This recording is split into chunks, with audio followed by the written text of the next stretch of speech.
আমরা গুম এবং বিচার বহির্ভূত হত্যাকাণ্ডের ব্যাপারে একজন আসামির বিরুদ্ধে আলাদাভাবে একটা ফর্মাল চার্জ দাখিল করেছি। তিনি আসামি জিয়াউল আহসান, যিনি প্রথম জীবনে র্যাবের ইন্টেলিজেন্স উইংয়ের ডাইরেক্টর হিসেবে যোগদান করেন। পরবর্তীতে তিনি র্যাবের এডিজি অফিস হিসাবে দায়িত্ব পালন করেছেন। পরবর্তীতে ন্যাশনাল টেলিকমিউনিকেশন মনিটরিং সেন্টার NTMC-তে দায়িত্ব পালন করেছেন। বাংলাদেশে গুম এবং বিচার বহির্ভূত হত্যাকাণ্ডের যে কালচার শুরু হয়েছিল 2009 সালের পর থেকে, সেই গুম এবং বিচার বহির্ভূত হত্যাকাণ্ডের ব্যাপারে আমাদের আন্তর্জাতিক অপরাধ ট্রাইব্যুনালের যে তদন্ত সংস্থার প্রাপ্ত তথ্য মতে, গুম কমিশনের প্রাপ্ত তথ্য মতে, বাংলাদেশে গুমের ব্যাপারে মহাকাব্যিক অবদান যার, তিনি হচ্ছেন আসামি জিয়াউল আহসান, যিনি এককভাবে এখন পর্যন্ত প্রাপ্ত তথ্য অনুযায়ী 500-এরও বেশি মানুষকে গুমপূর্বক হত্যাকাণ্ডের তথ্য ইতিমধ্যেই তদন্ত সংস্থার কাছে আছে। আরও তার বিরুদ্ধে নানান প্রমাণ প্রতিনিয়ত আসছে, যেটার ব্যাপারে তদন্ত চলমান আছে। আজকে আমরা তিনটি অভিযোগে তার বিরুদ্ধে ফর্মাল চার্জ দাখিল করেছি। এই তিনটি অভিযোগের মধ্যে 100-এরও বেশি মানুষকে গুমপূর্বক হত্যা করা এবং তাদের হত্যা করার পর তাদের লাশকে পেট ফেরে নাড়ি ভুড়ি বের করে দিয়ে সেগুলোর সাথে সিমেন্টের বস্তা বেঁধে কখনো বরগুনা থেকে বলেশ্বর নদীতে সুন্দরবনে, কখনো শীতলক্ষায়, কখনো বুড়িগঙ্গায় এবং কখনো রাস্তার ধারে ব্রিজের থেকে ফেলে দেওয়ার অভিযোগগুলো সেগুলো আমরা আজকে দাখিল করেছি।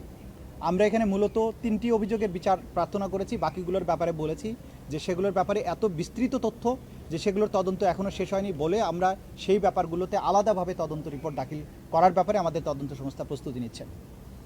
প্রথম চার্জটা হচ্ছে গাজীপুর থেকে র্যাব অফিস থেকে 5 জন ব্যক্তিকে তুলে নিয়ে গিয়ে তাদেরকে র্যাব অফিস থেকে টঙ্গীর দিকে যাত্রা করে রাতের বেলায়, তারপর টঙ্গীর থেকে ডান দিকে একটা রাস্তা আছে, সেই রাস্তায় গিয়ে বিভিন্ন জায়গায় থেমে রাতের আধারে থেমে যেখানে একটা নদী বা খাল পাওয়া গেছে সেখানে থেমে একজন করে ভিকটিমকে চোখ হাত পা বেঁধে নামিয়ে তাদের মাথায় গুলি করে তাদের লাশকে ড্রেনের মধ্যে বা নদীতে ফেলে দিয়ে আসা হতো। এইভাবে তারা হত্যা করতে করতে ভৈরব ব্রিজ পর্যন্ত গিয়েছে এবং তারপরে রাত শেষ হলে আবার ঢাকায় ফেরত এসেছে।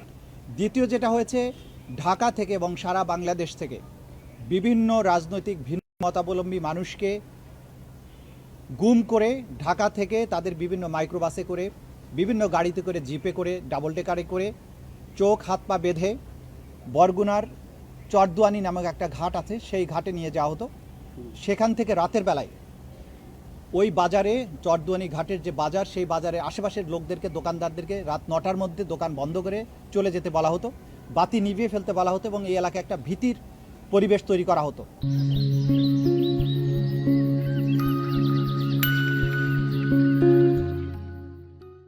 এরপরে এই ভিকটিমদেরকে বিভিন্ন গাড়ির থেকে চোখ হাত পা বাঁধা অবস্থায় নামানো হতো।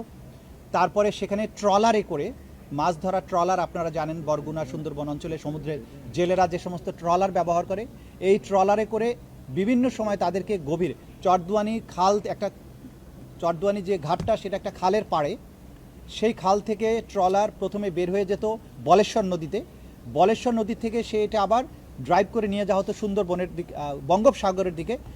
সাগরের মোহনায় গিয়ে এই অসহায় ভিকটিমদেরকে এক এক করে ওই ট্রলারের খোলের মধ্যে থেকে বের করে তাদেরকে ট্রলারের পাটাতনের পাশে নিয়ে এসে মাথায় বালিশ ঠেকিয়ে গুলি করে, মাথায় বা বুকে গুলি করে হত্যা করা হতো। হত্যা করার পরে কমান্ডো নাইফ দিয়ে তাদের পেটগুলোকে চিরে দেওয়া হতো। চিরে দেওয়ার পরে তাদেরকে পেটের সাথে এবং পায়ের সাথে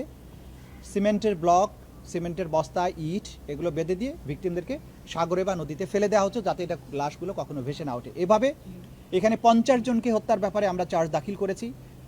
তৃতীয়ত, কয়েকটি অপারেশন করেছিলেন বনদস্যুদের দমনের নামে। একটা অপারেশন নিশানখালী, অপারেশন কটকা, অপারেশন মরাভোলা। এই 3টি অপারেশনে ভিন্ন ভিন্ন সময়ে তারা সাংবাদিককে নিয়ে গেছে, হেলিকপ্টার নিয়ে গেছে দেখানোর জন্য যে আমরা অপারেশন চালিয়ে সুন্দরবনে বনদস্যু হত্যা করছি। কিন্তু এই অপারেশনগুলোর আড়ালে তারা বিভিন্ন সময়ে গুম করে রাখা মানুষদেরকে সাথে নিয়ে যেত।